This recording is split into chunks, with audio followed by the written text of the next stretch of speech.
race was acted out between people. Race is not something that you have inherently. Race is a relationship. Race occurs. Race is not inherent. Race occurs. It is not, there's no such thing as that, like, this is a relationship, right? And that relationship is acted out in Mississippi. And if it is violated, then, there's an unlimited white violence. And that's what the Emmett Till lynching is really, is a sense of affronted white supremacy. White supremacy affronted by a violation of the racial etiquette, which is partly law, right, and partly it's economics, right, it's about cheap black labor, fundamentally, right.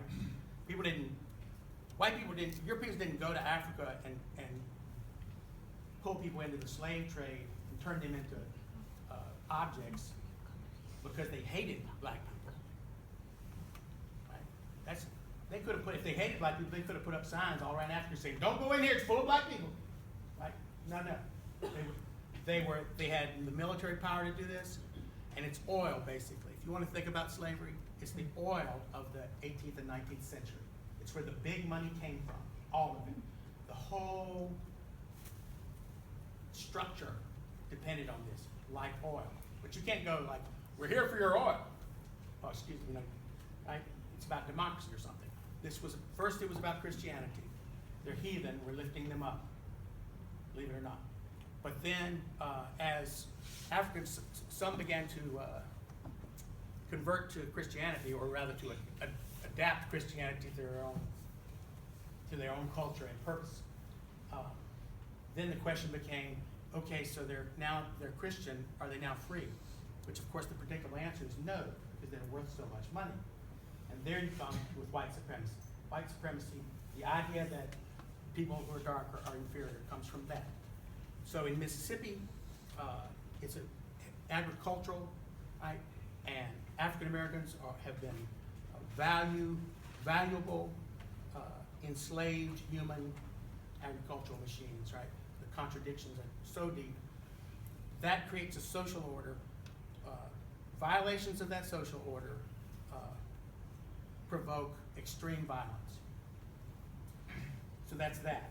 In Chicago, there's no saying, in the North, they don't care how high up you get as long as you don't get close. And in the South, they don't care how close you get as long as you don't get high up. Okay? Chicago is much more segregated than Mississippi. Chicago's neighborhoods, the ethnic neighborhoods, they have Hungarian neighborhoods, Polish neighborhoods, Jewish neighborhoods, Irish neighborhoods. You don't go through somebody else's neighborhood safely in Chicago. And of course, black people are the most visible outsiders. There's more bombs going off, racially motivated bombings in Chicago than there were in Mississippi by a long shot. But it's all about real estate. When a black family moves onto a street that people regard as white, bombs go off. There's mob violence. There's a lot of conflict. And if you read the book, the Chicago chapters, you realize like the idea that Emmett Till didn't know anything about racial conflict is ridiculous, because he loved to play baseball, and the parks in Chicago were the focus of the struggle over public space. Dangerous. You can't go play in a white park. Very dangerous. People die doing that kind of thing. So Emmett Till was in a different kind of racial thing. It is still predicated on white supremacy, but it's just a different system of it. A much more acceptable system in the eyes of the nation, perhaps. But anyway, that's Chicago and Mississippi. They're just different expressions of the same ideology, and in some respect the same system, since it's all about cheap black labor in both places, and it's all about racial hierarchy in both places. It's just different. The key thing is that Emmett Till's from Chicago, and the thing that is different in Chicago, really different, is that there's black power.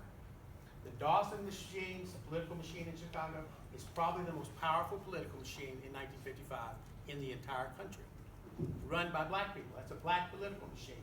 We call it the Daley machine because Richard Daley was the famous white mayor of Chicago. we call it the Daley machine, but they put Daley in. And they took his predecessor out because they didn't like it. The Daley knew full well that could happen again. Don't mess with the Dawson machine.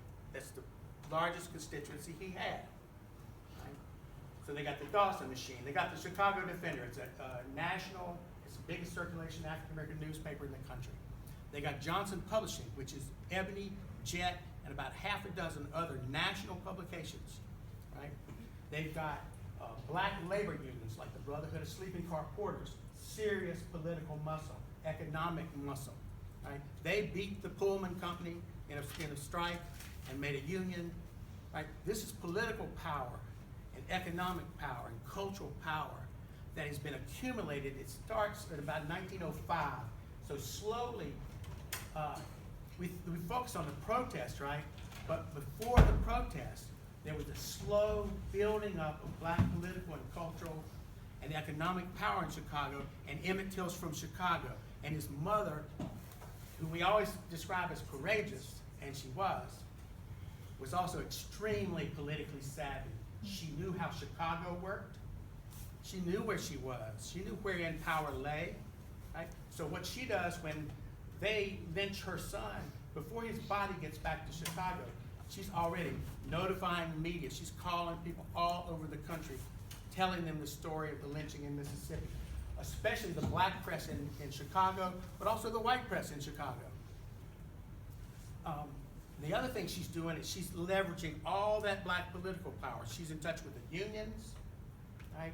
And there are also interracial unions like the United Packing House Workers, or a interracial union at that point, finally, right? And they've got black political, they've got black leadership in that union who have power within the union. So that leverages all that economic and political power of all those unions, the Democratic Party because of the Dawson machine, and she gets all in there, pulling all that power together. And the thing about all those things I mentioned, that all are national. Those are national institutions. The United Packing House Workers is everywhere. The Brotherhood of Sleeping Car Porters, where do they work? Where do they work? On the trains. They distribute the Chicago Defender. You know, they're on the trains, so they're everywhere. If the Brotherhood of Sleeping Car Porters wants to put a flyer up about a demonstration on every telephone pole in the United States, they have the power to do that because they are everywhere. Right? These are national things. So they organize a national movement. Now, the civil rights movement is local, fundamentally local. There's a civil rights movement here. There's a civil rights movement everywhere, all through the South. All these things through the 40s and 50s, well before the civil rights movement, what people think of the civil rights movement started. But they don't have a national infrastructure. This movement creates a national infrastructure. And that lifts up, that's the infrastructure that lifts up Martin Luther King to world historical status. That's the infrastructure that passes the Civil Rights Act, and the Voting Rights Act, and the Fair Housing Act. Really, all the gains that we think of, the gains of the civil rights movement, are, they depend on. Now, those local movements are the heart of the movement, but those achievements come at the national level through power that